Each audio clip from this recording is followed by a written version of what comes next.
Welcome to the series of final term preparation. ये final term की preparation series की video है। Complete series इस चैनल के ऊपर अपलोड की जा रही है और आज की वीडियो के अंदर आपको ECO 401 की फाइनल टर्म की प्रिपरेशन के लिए लेक्चर नंबर 39 से लेकर 45 तक करवाए जा रहे हैं और फाइनल टर्म के सिलेबस के मुताबिक आपको मेन पॉइंट्स करवाए जा रहे हैं। तो शुरू करते हैं आज की इस ट्यूटोरियल को। तो इसमें सबसे पहले है एंड एक्सोजीनियस ग्रोथ थ्योरी। अब ये जो एक्सोजीनियस ग्रोथ थ्योरी है ये एक न्यू क्लासिकल ग्रोथ मॉडल या फिर सोलो ग्रोथ मॉडल के तौर पर भी इसको जाना जाता है। अब ये एक ऐसा इकोनॉमिक मॉडल है जो कि एक्सप्लेन करता है लॉन्ग रन इकोनॉमिक ग्रोथ को, और इसको वैसे तो कई सारे ऑथर्स ने ज़ाहिर बात है डेवलप किया था, लेकिन रॉबर्ट सोलो का नाम जो है वो ज़ाहिर बात है सबसे ज़्यादा आता है। सबसे ज़्यादा जो कंट्रीब्यूशन है उनका ज़ाहिर बात है उसको देखा जाता है, कंसिडर किया जाता है, और रॉबर्ट सोलो को जो है वो दिया गया था 1987 के अंदर नोबेल प्राइज़ भी इकोनॉमिक्स के अंदर, जो उनका वर्क था इस मॉडल के ऊपर उस हवाले से।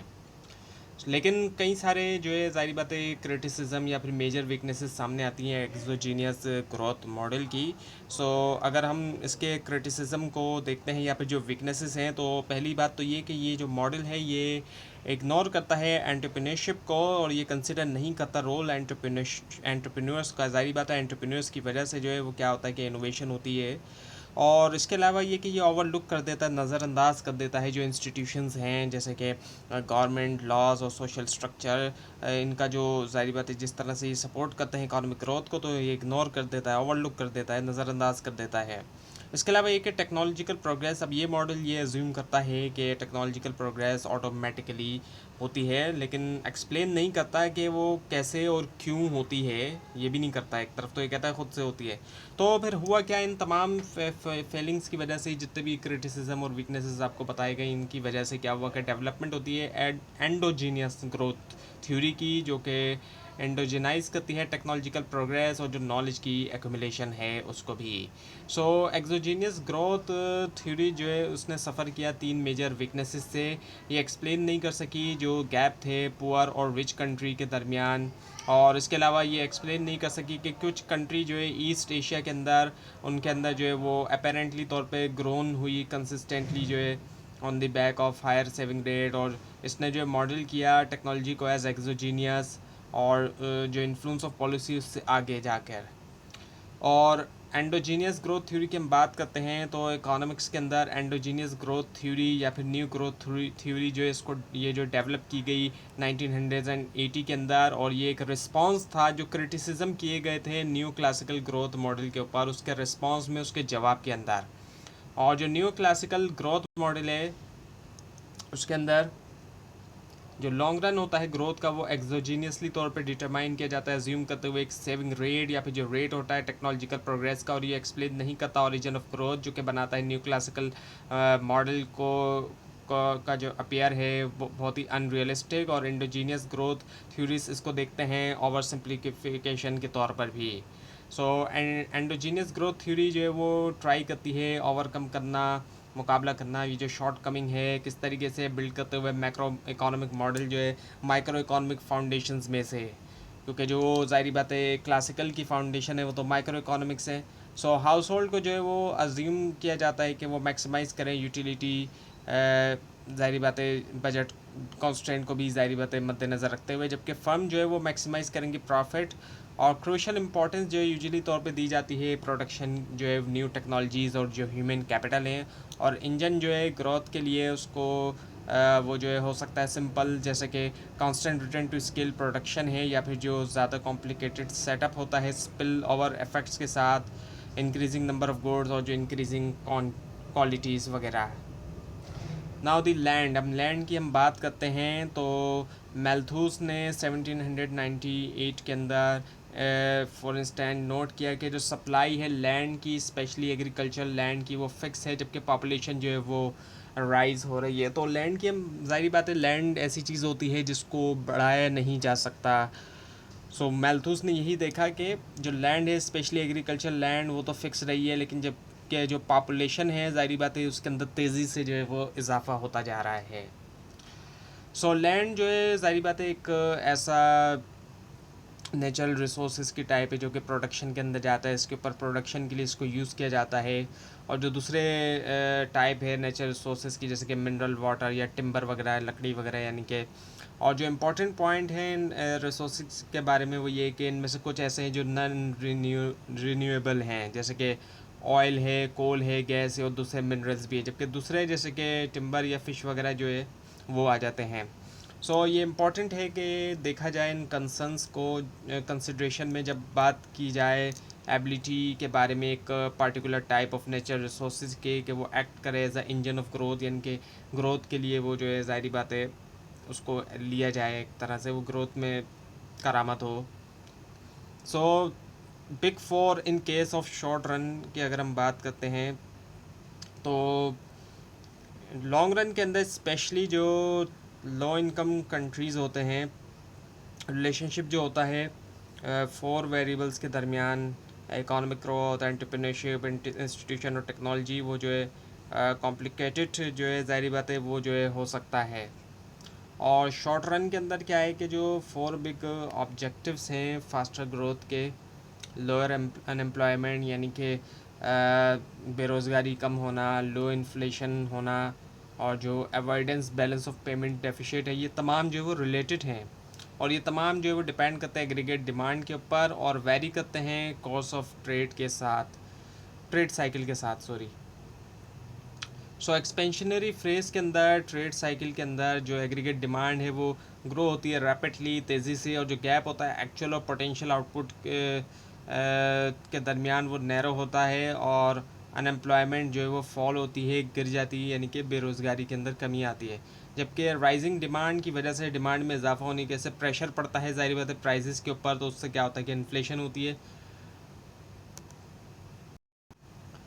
और इंपोर्ट के अंदर सक हो जाती है, और जो कॉम्पिटिटिवनेस है उसमें कमी आती है। ये क्या करता है, मूव करता है बैलेंस ऑफ पेमेंट को डेफिशिएट की तरफ। ये जो दो प्रॉब्लम्स होती हैं ये गेट बेटर होती हैं, और दो जो है दो प्रॉब्लम बेटर होती हैं और दो जो है वो ख़राब हो जाती हैं, बुरी हो जाती हैं, एक्चुअली बिगड़ जाती हैं। और इसी का जो है वो अपोजिट होता है कॉन्ट्रैक्शनरी फेज़ के अंदर साइकिल के। So big four in case of long run की हम बात करते हैं।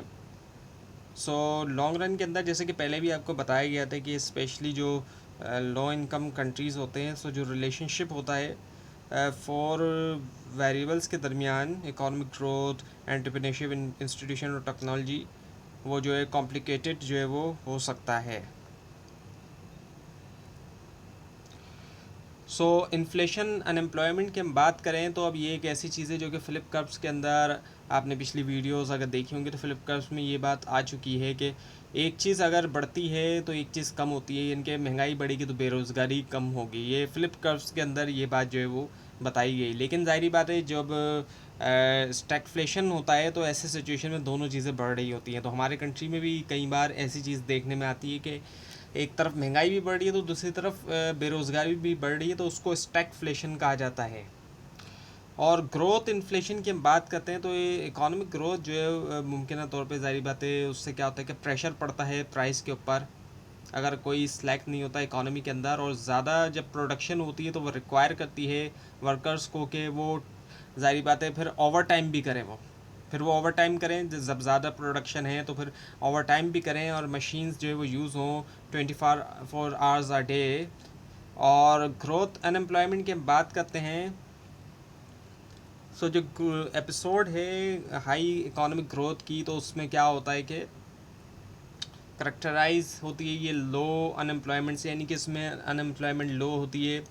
लेकिन ये नेसेसरीली तौर पर ट्रू भी नहीं है, क्योंकि अगर ग्रोथ जो रिफ्लेक्ट करती है स्विच होना प्रोडक्शन के अंदर, यानी कि ऐसा स्विच होता है कि एग्रीकल्चरल कमोडिटी और लाइट मैन्युफैक्चरर से कैपिटल इंटेंसिव गुड की तरफ जाना, या फिर कैपिटल इंटेंसिव वेस्ट की तरफ जाना प्रोड्यूस करने के लिए एग्रीकल्चरल कमोडिटी या फिर लाइट मैन्युफैक्चरर, तो उससे क्या हो सकता है कि अनएम्प्लॉयमेंट जो है वो राइज हो सकती है, क्योंकि कैपिटल जो है वो सब्सटीट्यूट हो जाता है मशीन से, यानी कि कैपिटल की जगह, यानी कि सॉरी कैपिटल की जगह नहीं, लेबर्स की जगह जब मशीन्स का इस्तेमाल होगा, कैपिटल का इस्तेमाल होगा, तो उससे भी अनएम्प्लॉयमेंट जो है वो बढ़ेगी। और ग्रोथ बैलेंस ऑफ पेमेंट्स की हम बात करते हैं, ये डिपेंड करता है कि ग्रोथ के क्या ग्रोथ जो है वो इम्पोर्ट सब्सटीट्यूटिंग इंडस्ट्रियलाइजेशन की है या फिर एक्सपोर्ट ओरिएंटेड वैरायटी की। क्योंकि अगर एक कंट्री जो है इंपोर्ट करता है बहुत ज़्यादा कैपिटल और मशीनरी ताकि वो सेटअप करे इंडस्ट्रीज़, सो वो जो है प्रोड्यूस कर सकता है goods, consumer goods home market के लिए, जो कि इंपोर्ट होते थे अब्रोड से, बाहर से, जिनको मंगवाया जाता था।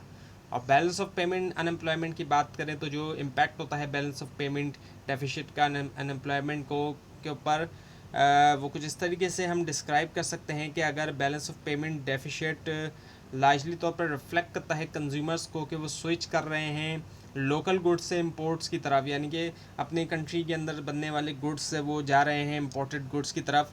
सो बैलेंस ऑफ पेमेंट जो है वो रिड्यूस कर सकती है डोमेस्टिक एक्टिविटी, ग्रोथ और इसी तरह एम्प्लॉयमेंट भी। और रिवर्स रिलेशनशिप जो है वो क्या होगा, वो जो है वो रन होगा एज फॉलोज। और हाई अनएम्प्लॉयमेंट से होगा क्या कि लो इनकम होगी इन दी हैंड्स ऑफ कंज्यूमर्स, लोगों के हाथों में जो है वो इनकम ज़ाहिर बातें कम होगी। और बैलेंस ऑफ पेमेंट इन्फ्लेशन की हम बात करते हैं तो एक फ़िक्स एक्सचेंज रेट रिजीम में, यानी कि जहाँ पर एक्सचेंज रेट फिक्स रहता है, चेंज नहीं होता, वेरी नहीं करता, तो एक बैलेंस ऑफ पेमेंट जो डेफिशिएट है वो रिड्यूस करता है डोमेस्टिक मनी सप्लाई, जो कि क्वांटिटी थ्योरी ऑफ मनी के मुताबिक तो रिड्यूस करना चाहिए उसको प्राइस। और फ्लोटिंग एक्सचेंज रेट के मुताबिक एक बैलेंस ऑफ पेमेंट डेफिशिएट से क्या होगा कि लोकल करेंसी डेप्रिसिएशन होगा, और जो कि बनाएगा इंपोर्ट को ज़्यादा एक्सपेंसिव बना देगा। Now the Salter Swan diagram एक ऐसा फ्रेमवर्क है जो कि अलाउ करता है रिलेशनशिप मैक्रो इकोनॉमिक प्रॉब्लम्स के दरमियान के एनालाइज किया जाए, और जो अप्रोप्राइट पॉलिसी प्रिस्क्रिप्शन है कि वो ड्राइव हो। और डायग्राम जो है यूज़ करती है रियल रेट अब्जॉर्प्शन स्पेस, जहाँ एक्सचेंज रेट को डिफ़ाइन किया जाता है as per rupees, as rupees per dollar. और एब्जॉर्प्शन जो है वो टर्म है एग्रीगेट डिमांड इंजेक्शन वेरिएबल्स के लिए। सो इंटरनल बैलेंस और एक्सटर्नल बैलेंस की अगर हम बात करते हैं तो इंटरनल बैलेंस लाइन जो है वो स्लोप होती है डाउनवर्ड, यानी कि नीचे की तरफ, और जो एक्सटर्नल बैलेंस लाइन होती है ये स्लोप अपवर्ड होती है ऊपर की तरफ।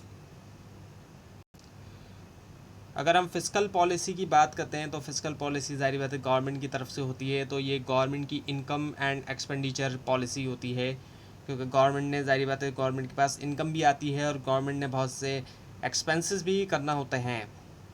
सो ये जो यूज़ किया जाता है फेडरल गवर्नमेंट की पावर का स्पेंडिंग के अंदर और टैक्सेशन के अंदर, यानी कि जो टैक्स का सिस्टम है, ताकि स्टेबलाइज़ किया जाए बिज़नेस इकोनॉमी को।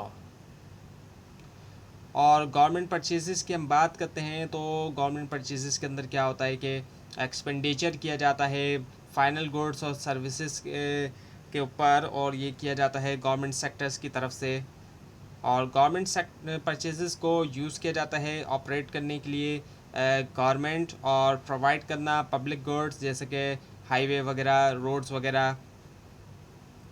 और गवर्नमेंट परचेज़ में ज़ाहिरी बातें शामिल नहीं हैं दूसरी जो गवर्नमेंट स्पेंडिंग है ट्रांसफ़र पेमेंट्स के लिए। सो ये एक्सपेंसेस होते हैं, एक्सपेंडिचर होते हैं फाइनल गुड्स के ऊपर। तमाम तीनों जो लेवल हैं गवर्नमेंट की, जिसके अंदर फेडरल गवर्नमेंट, स्टेट गवर्नमेंट और लोकल गवर्नमेंट वगैरह आ जाती है। सो टैक्सेस की हम बात करते हैं, टैक्सेस लगाए जाते हैं आजकल, तो काफ़ी ज़्यादा टैक्सेस लगाए जा रहे हैं हमारे कंट्री के अंदर भी।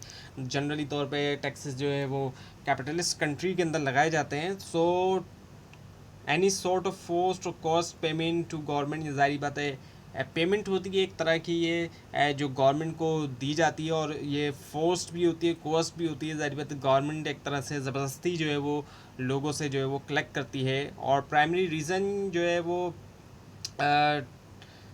क्या है कि गवर्नमेंट जो है वो कलेक्ट करती है टैक्स ताकि उसको इनकम मिल सके, और वो इनकम असल में जो कलेक्ट की जा रही है वो इसीलिए की जाती है ताकि पब्लिक गुड्स को फाइनेंस किया जा सके। पब्लिक गुड्स ज़ाहिर बात है उसमें पैसा लगाया जा सके जिससे पब्लिक को फ़ायदा हो, और जो भी एडमिनिस्ट्रेटिव एक्सपेंसेस हैं उनको भी पे किया जा सके। सो कॉन्सेप्ट ऑफ टैक्सेशन की हम बात करते हैं। सो टैक्स जो है वो जनरल पर्पस कंपलसरी ज़ाहिर बात है कंट्रीब्यूशन होता है पब्लिक की तरफ से पब्लिक ट्रेजरी को, ताकि पूरा किया जाए जो भी एक्सपेंडिचर नीड्स हैं गवर्नमेंट की।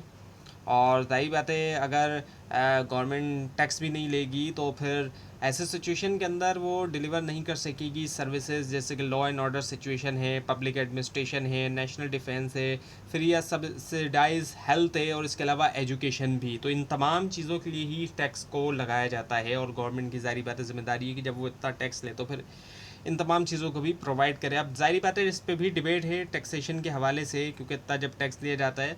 सो दो डायमेंशन है जो tax over debate over taxation की, इसमें इक्विटी और एफिशिएंसी आ जाती है। कॉन्सेप्ट ऑफ इक्विटी की हम बात करते हैं तो इक्विटी जो है वो रिप्रेजेंट करता है प्रिंसिपल्स ऑफ टैक्सेशन, जो कि ये एम्फेसाइज करता है कि फेयरनेस या फिर जस्ट सेक्रीफाइस को, क्योंकि ज़ाहिर बात है हर किसी को पे करना चाहिए टैक्स जो उनकी एबिलिटी है। ज़ाहिर बात है अब टैक्स जो लगाया जाए वो इसी हिसाब से लगाया जाए कि हर कोई जिसकी जितनी ज़ाहिर बात है एबिलिटी है, जिसकी जितनी अर्निंग है उस हिसाब से। सो जितना ज़्यादा अर्निंग है उस हिसाब से ही उतना ज़्यादा टैक्स लगाया जाए। अब हॉरिजॉन्टल इक्विटी की बात करते हैं तो एक लेस कंट्रोवर्शियल प्रिंसिपल जो कि रिलेट करता है हॉरिजॉन्टल इक्विटी से। सो ये बताता है कि आइडेंटिकली वेल ऑफ पीपल जो है उनको टैक्स करना चाहिए आइडेंटिकली तौर पे, यानी कि कोई भी डिस्क्रिमिनेशन ना हो, फ़र्क किसी भी हिसाब से ना किया जाए, किसी की रेस की बुनियाद के ऊपर, नस्ल की बुनियाद के ऊपर, जेंडर की बुनियाद के ऊपर, कास्ट की बुनियाद के ऊपर, या इवन के रिलीजन की बुनियाद के ऊपर भी नहीं। इनमें से किसी चीज़ की बुनियाद के ऊपर फ़र्क ना हो, ना रेस, ना जेंडर, ना कास्ट, ना रिलीजन।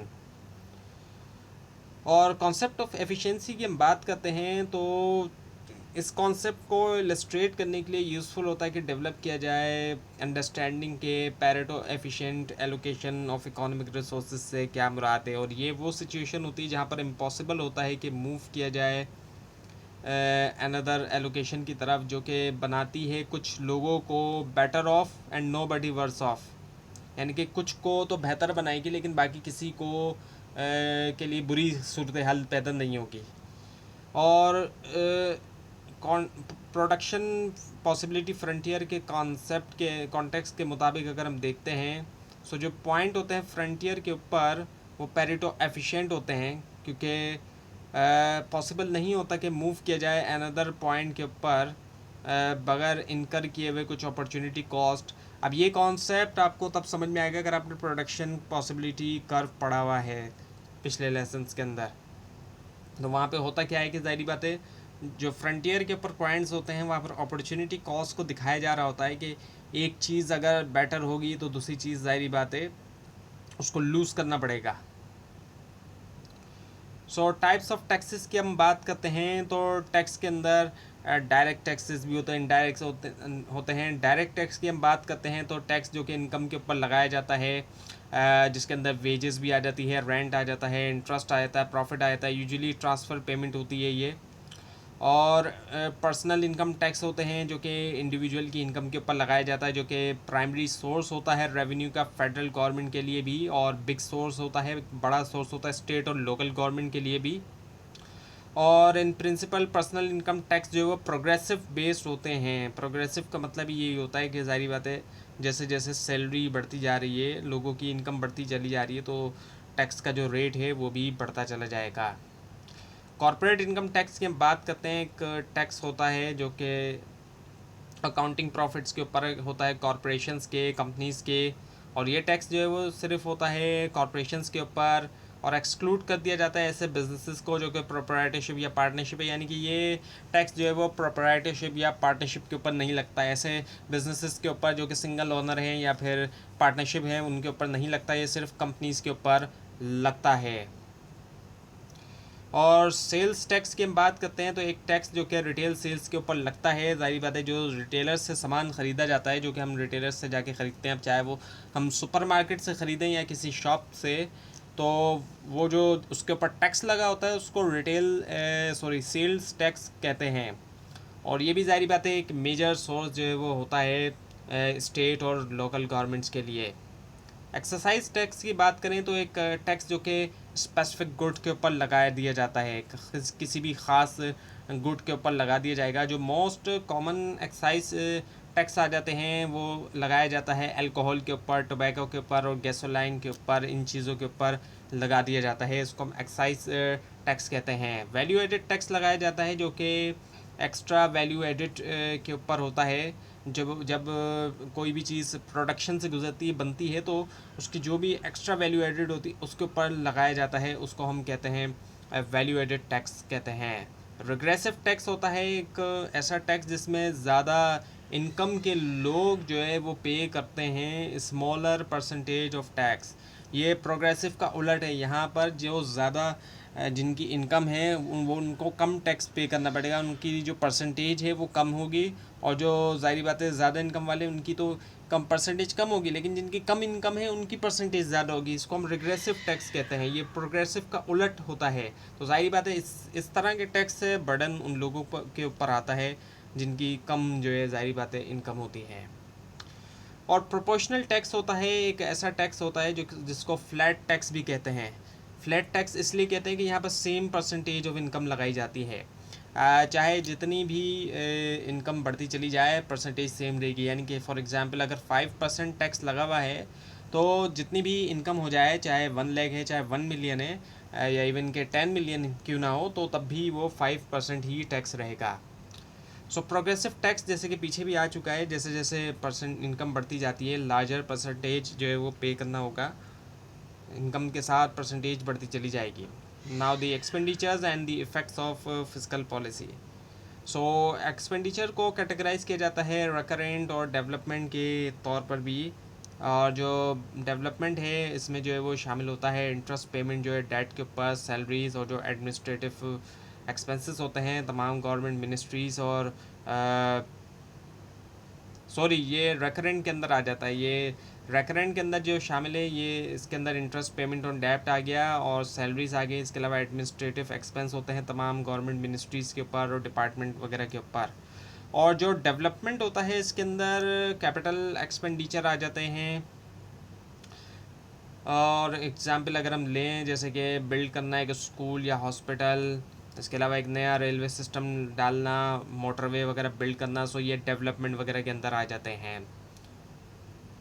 सो लॉन्ग टर्म के अंदर डेवलपमेंट के अंदर जो आते हैं वो एक्चुअली लॉन्ग टर्म होते हैं, जबकि रेकरेंट की हम बात करते हैं तो वो शॉर्ट रन होते हैं, शॉर्ट टर्म होते हैं। इस वजह से रेकरेंट के अंदर सैलरीज़ वगैरह जैसी चीज़ें आ जाती हैं। जो गवर्नमेंट वगैरह के इदारे हैं उनकी जो सैलरीज़ वगैरह होती हैं ये तमाम जो है वो रेकरेंट के अंदर आ जाएंगे। लेकिन जो डेवलपमेंट वाले एक्सपेंडिचर होंगे उसके अंदर लॉन्ग टर्म के अंदर आ जाते हैं, जैसे कि स्कूल वगैरह बनाना या हॉस्पिटल या रेलवे वगैरह का सिस्टम जो है वो उसको डालना, नया रेलवे डालना और मोटरवे वगैरह या रोड्स वगैरह को बिल्ड कर देना। फाइनेंसिंग ऑफ डेफिसिट की हम बात करते हैं तो क्योंकि साइज़ जो है बजट बैलेंस बजट मल्टीप्लायर का स्मॉल होता है तो इसी वजह से पॉसिबल नहीं होता कि हासिल किया जाए रिक्वायर्ड डिमांड एक्सपेंशन रेस करते हुए एक्सपेंडिचर और टैक्सेस को भी सिमेट्रिकली। तो इसी वजह से जो केस है डेफिसिट स्पेंडिंग का और फाइनेंस का उसको कंसिडर करना चाहिए और यहाँ गवर्नमेंट को जो है वो स्पेंड करना चाहिए ज़्यादा उसके रेवेन्यू से और रेस करना चाहिए डेट, यानी कि डेट हासिल करे ताकि वो फाइनेंस करे उसके एक्सेस ऑफ एक्सपेंडिचर रेवेन्यू के मुकाबले में। सो यहाँ यही कॉन्सेप्ट है कि गवर्नमेंट जो है जितनी अर्निंग है रेवेन्यू से ज़्यादा वो जो है स्पेंड करे। कॉन्सेप्ट ऑफ मनी की हम बात करते हैं तो पैसे की हम बात करते हैं तो मनी या फिर आज के दौर में ज़ाहिर बात है पेपर मनी जो कि कॉमन करेंसी है आज के इस दौर के अंदर, जो कि तक कहते हैं कि लास्ट पिछली सदी में ही जिसकी शुरुआत हुई है। सो ये सर्व करता है एटलीस्ट 3 फंक्शंस। अब ये जो मीडियम ऑफ एक्सचेंज का काम करता है, ज़ाहिर बात है इसके ज़रिए हम कोई चीज़ ख़रीद सकते हैं, एक्सचेंज का काम कर रहा है, पैसा देंगे हम तो उसके बदले में कुछ मिलता है। इसके अलावा स्टोर ऑफ वैल्यू भी है। हमारे पास जितना अमाउंट रखा हुआ है वो हमने एक तरह से वैल्यू है। जैसे 1 लाख अगर 1 लाख का कोई रेफ्रिजरेटर है तो हमारे पास 1 लाख अगर घर में रखे हुए हैं तो एक तरह से वो वैल्यू स्टोर हुई हुई है। और यूनिट ऑफ अकाउंट का भी काम करता है। तो ये कुछ इन तमाम चीज़ों के लिए जो है ज़ाहिर बात है ये जो 3 मेन फंक्शन है वो पैसा जो है वो सर्व करता है। ये 3 मेन फंक्शन होते हैं। और ज़ाहिर बात है अब अगर हम देखते हैं हिस्ट्री को हम देखते हैं तो पेपर मनी से पहले कॉइन्स यूज़ होते थे जिनकी इंट्रिंसिक वैल्यू होती थी। आज से तकरीबन 2500 साल पहले कहते हैं कि कॉइन्स का जो यूज़ है वो शुरू हुआ था, जिसके अंदर गोल्ड, सिल्वर, ब्रॉन्ज़ आ जाते हैं। स्पेशली गोल्ड के जो कॉइन्स होते थे वो ज़्यादा ज़ाहिर बात है कॉमन थे। और उससे भी पहले हम देखते हैं 2500 साल से भी पहले अगर हम जाते हैं एंशियंट दौर में भी, ज़ाहिर बात है 2500 साल पहले भी एंशियंट दौर था, लेकिन उससे भी पहले हम जाएंगे तो बार्टर ट्रेडिंग आ जाती है, जहाँ पर गुड्स और सर्विस जो है ज़ाहिर बात है एक्सचेंज होते थे गुड्स और सर्विस के। वहाँ पर ज़ाहिर बात है कोई मॉनेटरी मीडियम ऑफ एक्सचेंज ही नहीं था, यानी कि एक चीज़ के बदले दूसरी चीज़ होती थी। So money supply and its various definition, money supply और उसकी बहुत सी डेफिनेशन हैं। तो ये एक प्रोसेस होता है जिसके ज़रिए पैसा जो है वो क्रिएट किया जाता है, और मनी सप्लाई प्रोसेस और आइडियाज़ हैं कि लोग क्यों पैसा होल्ड करते हैं। इसके अंदर मनी सप्लाई के अंदर M0 M1 आ जाता है। तो M0 जो होता है ये बेस मनी कहलाया जाता है, हाई पावर्ड मनी है या फिर मॉनेटरी बेस होता है। ये वैल्यू होता है तमाम करेंसी नोट्स का और कॉइन का। जितने भी करेंसी नोट्स हैं, पेपर मनी जिसको हम कहते हैं, और जितने भी कॉइन्स हैं जो सर्कुलेशन के अंदर होते हैं इकोनॉमी के अंदर, वो तमाम इसके अंदर आ जाते हैं। उसकी जो वैल्यू है, यानी कि अब जितने भी करेंसी नोट्स हैं और जितने भी कॉइन्स हैं और वो सर्कुलेशन के अंदर भी इकोनॉमी में, तो उनकी जितनी भी वैल्यू होगी वो M0 के अंदर आ जाएगी।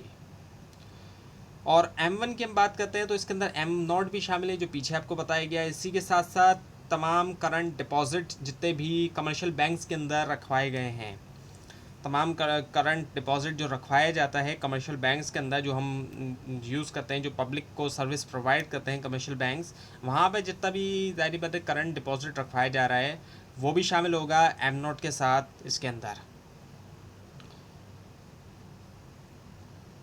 और M2 की हम बात करते हैं तो इसके अंदर M1 भी शामिल है और साथ में टाइम डिपॉजिट्स भी शामिल होते हैं।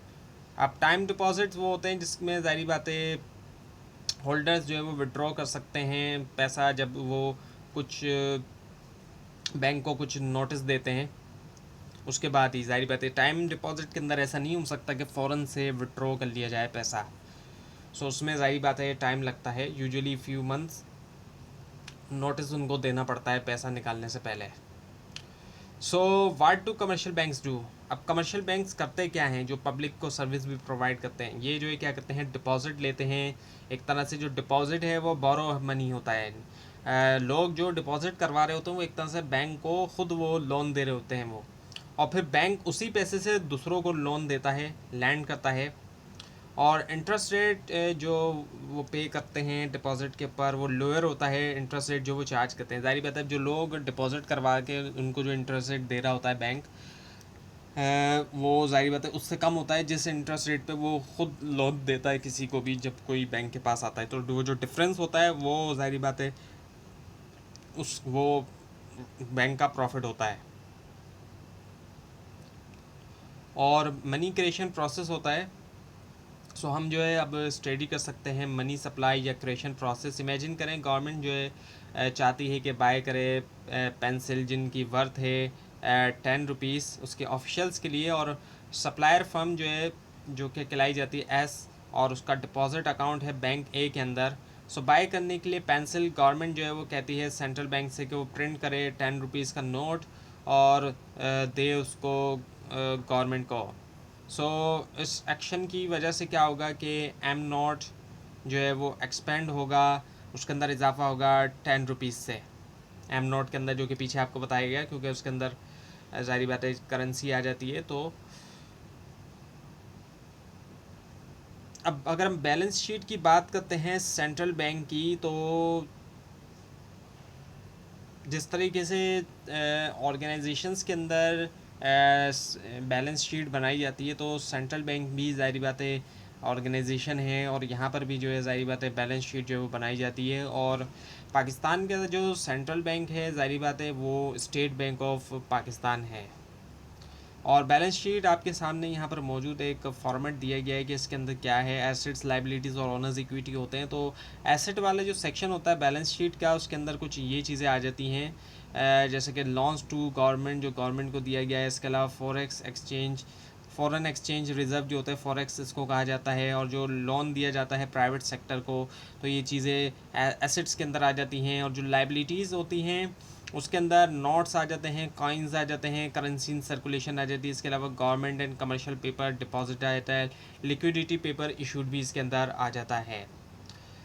मॉनेटरी पॉलिसी की हम बात करते हैं तो फिस्कल पॉलिसी तो गवर्नमेंट की तरफ से होती है, लेकिन जो मॉनेटरी पॉलिसी होती है गवर्नमेंट की तरफ से भी हो सकती है, लेकिन ज़्यादातर ये सेंट्रल बैंक या मॉनेटरी अथॉरिटी की तरफ से होती है, जहाँ पर सप्लाई ऑफ मनी को मैनेज किया जाता है। मकसद क्या है मॉनेटरी का लफ्ज़ जो मनी के लिए भी यूज़ होता है, तो इसमें मनी सप्लाई को मैनेज किया जाता है मॉनेटरी पॉलिसी के ज़रिए। और ये मॉनेटरी पॉलिसी एक्सपेंशनरी भी हो सकती है, कॉन्ट्रैक्शनरी भी हो सकती है। एक्सपेंशनरी के ज़रिए इंक्रीज़ किया जाता है जो सप्लाई होती है मनी की, जबकि कॉन्ट्रैक्शनरी के ज़रिए डिक्रीज़ किया जाता है सप्लाई ऑफ मनी को। अब इंस्ट्रूमेंट या टूल्स ऑफ मॉनेटरी पॉलिसी की हम बात करते हैं तो रिज़र्व रेशियो या और एसएलआर जो होता है, तो स्टेट बैंक क्या यानी कि जो सेंट्रल बैंक है वो इम्पोज कर सकता है और ऑल्टर कर सकता है एक मैंडेटरी रेशियो। कमर्शियल बैंक के लिए एक मैंडेटरी रेशियो जो है वो लाजमी एक रेशियो जो है वो रख सकता है सेंट्रल बैंक, और उस रेशियो को वो बढ़ा और कम ज़्यादा भी कर सकता है। अगर ज़ाहिर बात है मनी सप्लाई कम करनी है तो उस रेशियो को बढ़ा दिया जाएगा, और अगर बढ़ानी है मनी सप्लाई तो उस रेशियो को कम कर दिया जाएगा। डिस्काउंट रेट होता है तो सेंट्रल बैंक कभी कभी क्या करता है, देता है क्रेडिट जो है कमर्शियल बैंक को उनकी रिक्वेस्ट के ऊपर, ताकि पूरा किया जाए एनेजेंट लिक्विडिटी। सो इस तरह की जो बोरिंग होती है वो खिलाई जाती है, बोरिंग फ्रॉम डिस्काउंट विंडो, और जो रेट जिसके ऊपर सेंट्रल बैंक लैंड देता है डिस्काउंट विंडो को, वो खिलाया जाता है डिस्काउंट रेट।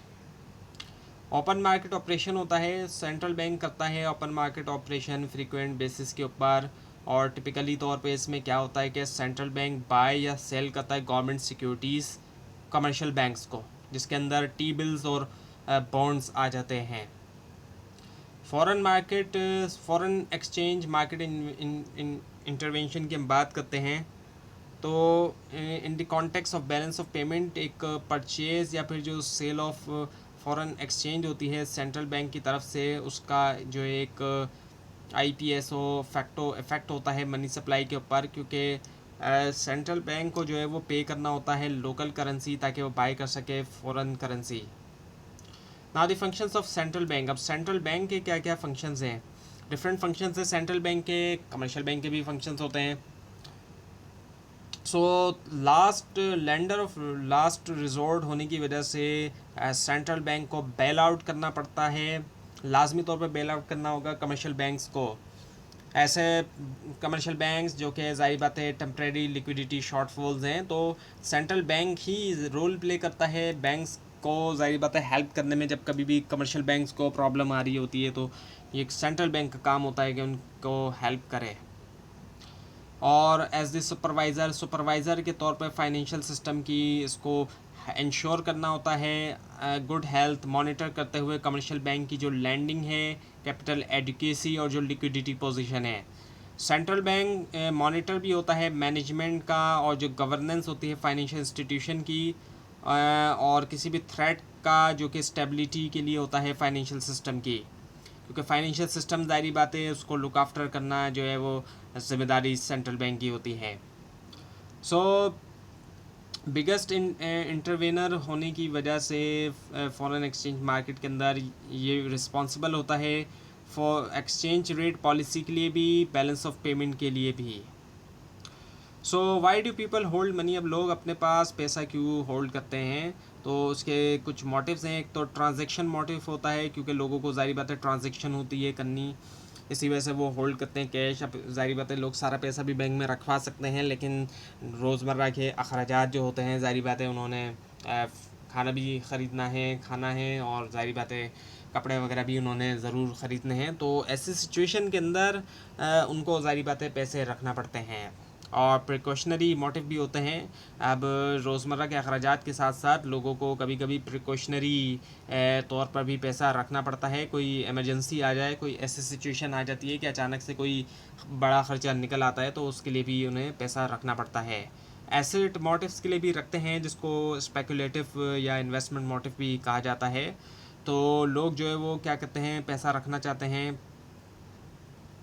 कि स्विच कर सकें बहुत से इन्वेस्टमेंट्स के दरमियान, स्विच करने के लिए, बहुत सी जो इन्वेस्टमेंट है उनके दरमियान स्विच करने के लिए।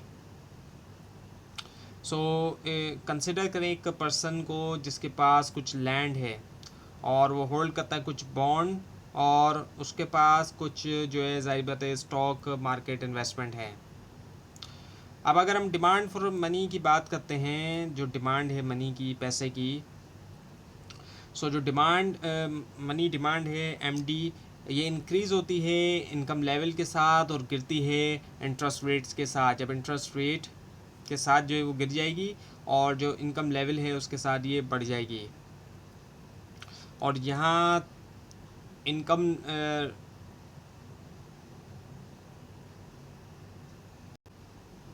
जो डिमांड है मनी के लिए वो जो है डिमांड फॉर रियल मनी है।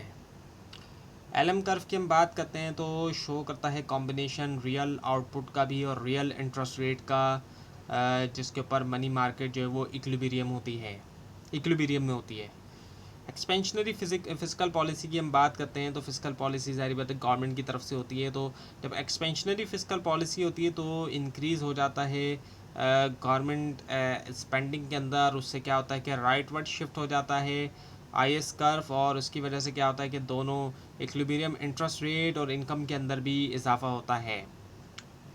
और अगर हम बात करते हैं crowding out of investment demand की, सो जब गवर्नमेंट जो है वो स्पेंड करती है और फाइनेंस करती है, उस स्पेंडिंग को बोरोइंग के ज़रिए बैंक से या फिर जो जनरल पब्लिक है, सो जो डिमांड होती है लोनेबल फंड्स के लिए वो ड्रिवन अप होती है, जो कि सबब बनती है इंटरेस्ट रेट का कि वो राइज़ हो, और प्राइवेट सेक्टर की जो एबिलिटी होती है बोरो करने की फ़ंड्स को वो फॉल हो जाती है। So crowding out of net export demand की हम बात करते हैं। हायर गवर्नमेंट स्पेंडिंग से क्या होता है, सबब बनता है इंटरेस्ट रेट का कि वो राइज़ हो, और कोई इसको देख भी सकता है कि क्यों नेट एक्सपोर्ट डिमांड जो है वो सफ़र करेगी इस तरह के हाई इंटरेस्ट रेट से भी। अगर हम फ़िस्कल मॉनेटरी पॉलिसी के इंट्रैक्शन की बात करते हैं, मॉनेटरी पॉलिसी जो कि मनी सप्लाई के बारे में है, जबकि फ़िस्कल पॉलिसी है गवर्नमेंट के एक्सपेंडिचर वगैरह के बारे में।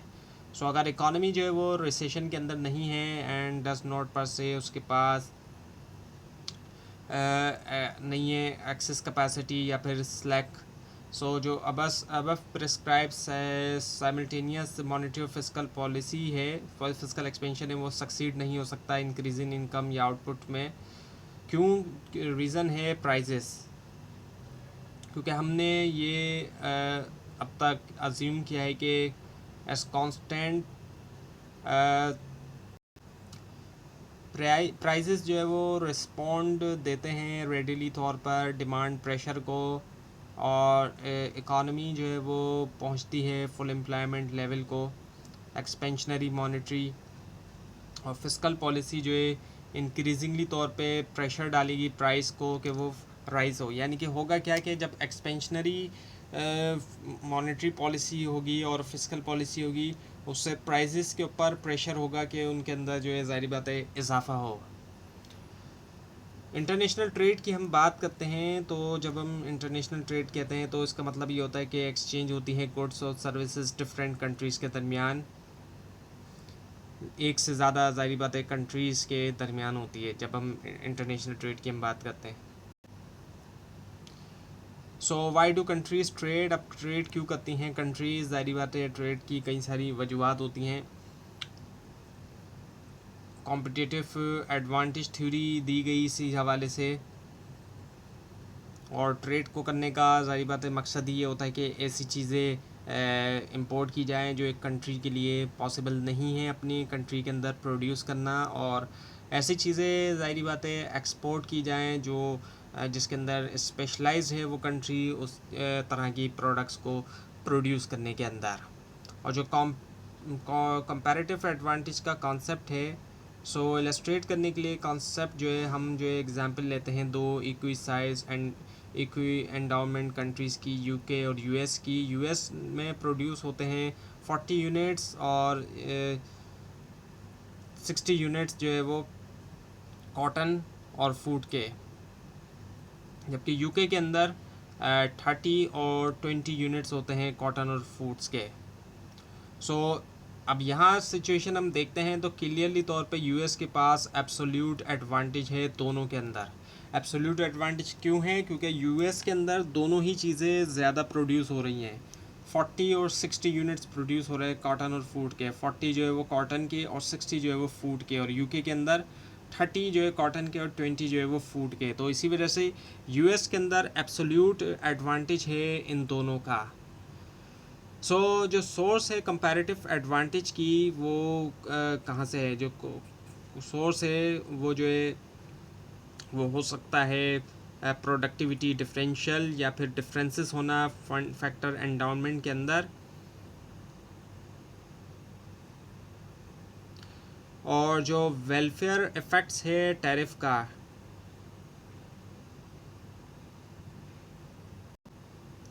टैरिफ जो है वो देखा जाता है डिज़ायरेबल, क्योंकि टैरिफ जो है वो एक तरफ तो जनरेट भी करता है, रेवेन्यू इनकम आती है इससे, और ये हेल्प करता है डोमेस्टिक प्रोड्यूसर को, उसको प्रोटेक्ट करता है। ज़ाहिर बात है जो इंटरनेशनल कंपटीशन है उसमें प्रोटेक्ट करता है।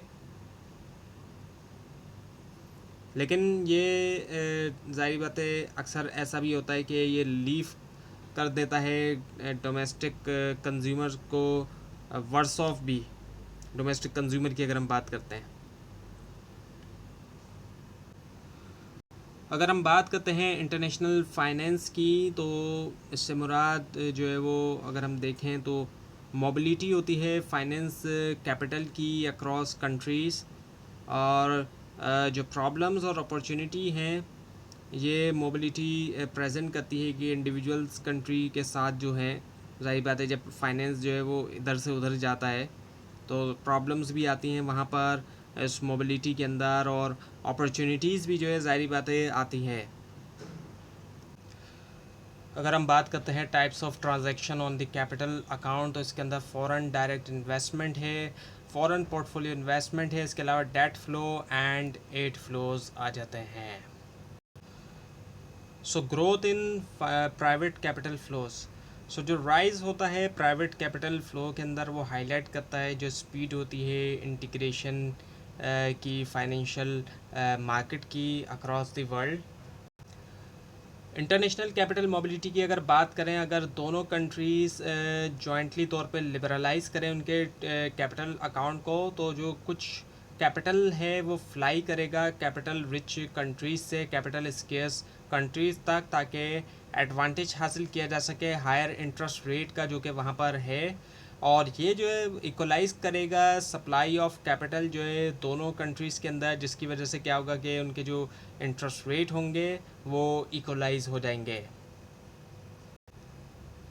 बेनिफिट्स हैं इंटरनेशनल कैपिटल मोबिलिटी के अंदर। पहला तो ये कि कंजम्पशन स्मूथिंग है, और उसके बाद है कि रिस्क और डाइवर्सिफिकेशन का हो जाना, यानी कि डाइवर्सिफाई हो जाता है रिस्क, एक ही जगह रिस्क नहीं रहता बल्कि डिवाइड हो जाता है रिस्क।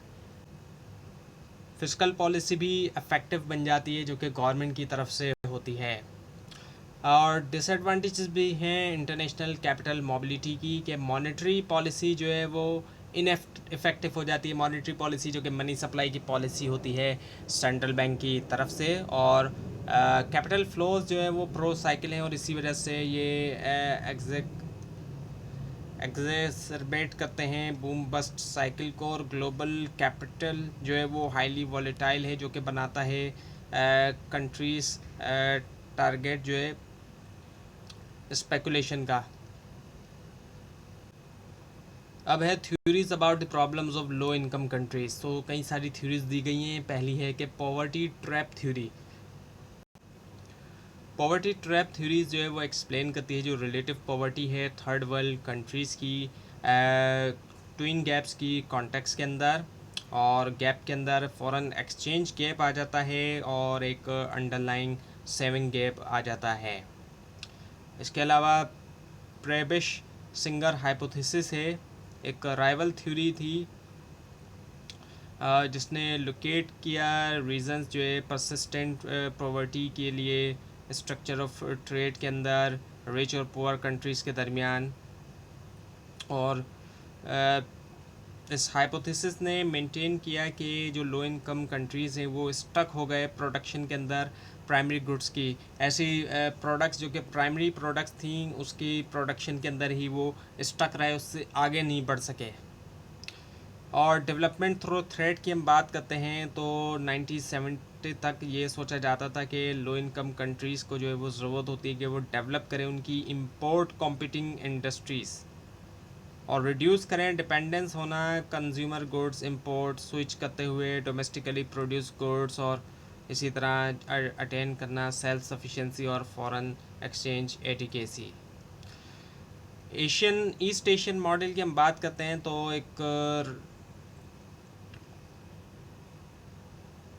एक राइवल ट्रेड मॉडल जो कि जिसने प्रूव किया बहुत ही सक्सेसफुल, वो था ईस्ट एशियन वन। और ये जो कंट्रीज़ हैं जिसमें Korea, Indonesia, Taiwan, Hong Kong, Singapore, Malaysia और कुछ हद तक थाईलैंड और फिलीपींस भी इसमें आ जाते हैं, ये इंडस्ट्रियलाइज थे। ना कि ये कि सिर्फ जो है वो प्रोड्यूस करें लोकल मार्केट के लिए बल्कि प्रोड्यूस करें इंटरनेशनल मार्केट के लिए भी। और ये जो कंट्रीज़ हैं ये वो हैं जो कि फास्टेस्ट ग्रोइंग इकोनॉमीज़ हैं लास्ट क्वार्टर को अगर हम देखते हैं 20वीं सेंचुरी के। सो डेवलपमेंट थ्रू रिसोर्स ट्रांसफ़र की हम बात करते हैं अगर, अब यहाँ पर मेन आइडिया ये था कि जो पुअर कंट्रीज़ हैं उन्होंने सफ़र किया सेविंग से, और फॉरेन एक्सचेंज गैप्स जो है वो फुल नहीं हो सके डोमेस्टिकली, तो ज़रूरत हुई कि फ़ंड को जो है वो फ़ंड आए कुछ तरह के इंटरनेशनल रिसोर्स ट्रांसफ़र के ज़रिए फ़ंड आए, और वो आए रिच कंट्रीज़ से पुअर कंट्रीज़ तक। Now the development through stabilization and reform. अब यहाँ पर कुछ ये रीजनिंग की जा रही है, ये रीज़न दे जा रहे हैं कि जो ट्रेड और ट्रांसफ़र, रिसोर्स ट्रांसफ़र है, ये ख़ुद से ज़ाहिरी बात है लो इनकम कंट्रीज़ को पॉवर्टी से बाहर नहीं निकाल सकते, ये दोनों चीज़ें ख़ुद से।